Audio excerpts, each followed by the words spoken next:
যদি আপনার পাসপোর্টটি হারিয়ে যায় কিংবা চুরি হয়ে যায়, তো সেক্ষেত্রে আপনি কি করবেন? যেহেতু পাসপোর্ট একটি সেন্সিটিভ জিনিস, তো আপনার পাসপোর্টটি হারিয়ে গেলে আপনি আইনের জটিলতার মাধ্যমে করতে পারেন। ইভেন আপনার পাসপোর্টটি নিয়ে কেউ ক্লাইম করতে পারে বা এক দেশ থেকে অন্য দেশে পালিয়ে যেতে পারে।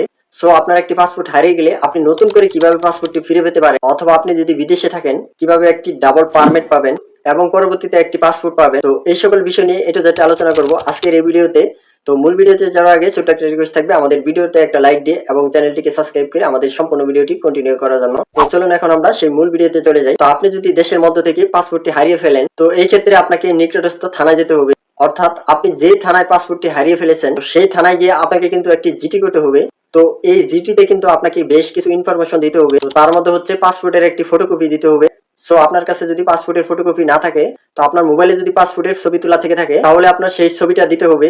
আর যদি আপনার ছবিও না থাকে, তাহলে আপনাকে পাসপোর্টের ইনফরমেশন দিতে হবে, অর্থাৎ পাসপোর্টের নাম্বার দিতে হবে, পাসপোর্টের ইস্যুর তারিখ দিতে হবে, পাসপোর্টের এক্সপায়ার ডেট দিতে হবে, এরকম আরো কিছু ইনফরমেশন দিতে হবে। তো এখন কথা হচ্ছে, আপনার কাছে যদি এরকম ইনফরমেশনও না থাকে, তাহলে সেক্ষেত্রে আপনি কি করবেন? তো সেটার জন্য কিন্তু একটি সমাধান রয়েছে।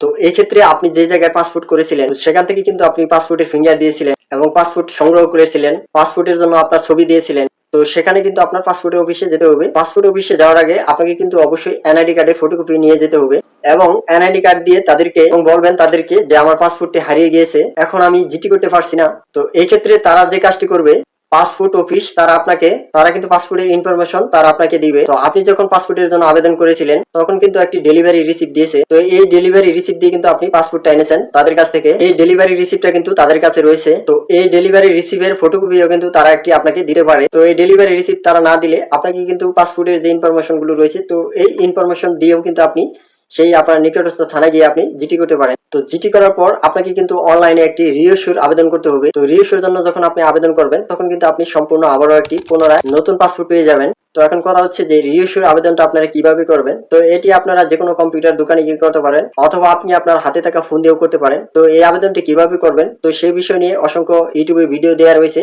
তো আপনি চাইলে সেখান থেকে সেই ভিডিওগুলো দেখে আপনি আপনার নিজে হাতে থাকা ফোন দিয়ে সেই আবেদনটি করে নিতে পারেন। তো আপনি যখন আবেদনটি করবেন সেই আবেদনে উল্লেখ থাকবে যে আপনার এটি হারিয়ে গেছে বা চুরি হয়ে গেছে। তো তখন পাসপোর্ট অধিদপ্তর আপনার এটি রিইস্যুর জন্য পাসপোর্ট অধিদপ্তর একটি সার্কুলার জারি করবে। যে সার্কুলারে তারা প্রত্যেক বিমানবন্দর বা কোর্ট কর্তৃকেই তারা জানিয়ে দিবে যেন অন্য কেউ আপনার পাসপোর্টটি ব্যবহার করে বিদেশে না যেতে পারে, অথবা অন্য কোনো অকারেন্স না করতে পারে। তো দেশের মধ্যে যদি আপনি পাসপোর্টটি হারিয়ে থাকেন, তাহলে আপনারা এই প্রসেসগুলোই ফলো করবেন। দেন হচ্ছে আপনারা ফিঙ্গারপ্রিন্ট দিবেন, ছবি দিবেন, চোখের আইরিস দিবেন। তো সেখানে আপনাদের যা যা প্রসেস রয়েছে দেওয়ার মতো, তো সবগুলোই আপনারা সেই ডকুমেন্টস গুলো দিয়ে দিবেন। তো এগুলো সমস্ত ডকুমেন্টস দেওয়ার পর আপনাকে কিছুদিন ওয়েট করতে হবে। তো কিছুদিন ওয়েট করার পর আপনার ফোনে একটি এসএমএস আসবে। তো সেই এসএমএস অনুযায়ী আপনি সেই পরবর্তীতে গিয়ে আপনি আপনার পাসপোর্টটি কিন্তু হাতে পেতে পারেন। তো এখন প্রশ্ন হচ্ছে, আপনি যদি দেশের বাইরে থাকেন, তো সেখান থেকে যদি আপনি আপনার পাসপোর্টটি হারিয়ে ফেলেন, তো সেক্ষেত্রে আপনি কি করবেন? তো বিদেশে থাকা সত্ত্বে আপনি যদি পাসপোর্টটি হারিয়ে ফেলেন, তাহলে সেক্ষেত্রে একই প্রসেস রয়েছে।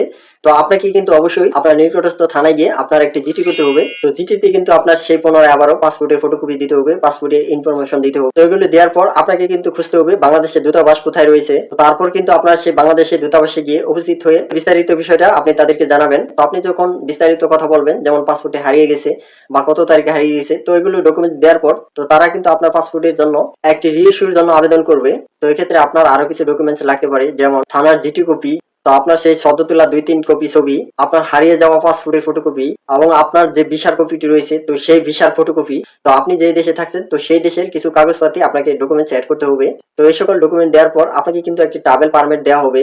তো এই ট্রাভেল পারমিট পাওয়ার পর আপনাকে কিন্তু অবশ্যই দূতাবাসে যে তারা কর্মকর্তা রয়েছে, তো সেই কর্মকর্তার সাথে আপনার যোগাযোগ রাখতে হবে এবং তাদের সাথে কথা বলতে হবে যে আপনি আপনার পাসপোর্টের কার্যক্রমটি সম্পূর্ণ হয়েছে কিনা। তাহলে কিন্তু তারা আপনাকে এক এক করে এ টু জেড সমস্ত বিস্তারিত কথা বলবে। তো সেক্ষেত্রে তারা যখন আপনার সমস্ত ডকুমেন্ট যাচাই বাছাই করে এ টু জেড কাজ সম্পন্ন করবে, তারপরেই কিন্তু আপনি আপনার পাসপোর্টটি হাতে পেতে পারেন। তো এই ট্রাভেল পারমিট দিয়ে কিন্তু আপনি ততদিন চলতে পারবেন। তো গাইস, এই ছিল মূলত আমাদের আজকের ভিডিওটি যদি আপনাদের কাছে ভালো লেগে থাকে, তো অবশ্যই ভিডিওতে একটা লাইক দিয়ে আমাদের সাথে থাকবেন। তো সে পর্যন্ত সবাই ভালো থাকুন, সুস্থ থাকুন, দেখা হবে এখন নতুন ভিডিওতে। আল্লাহ হাফেজ।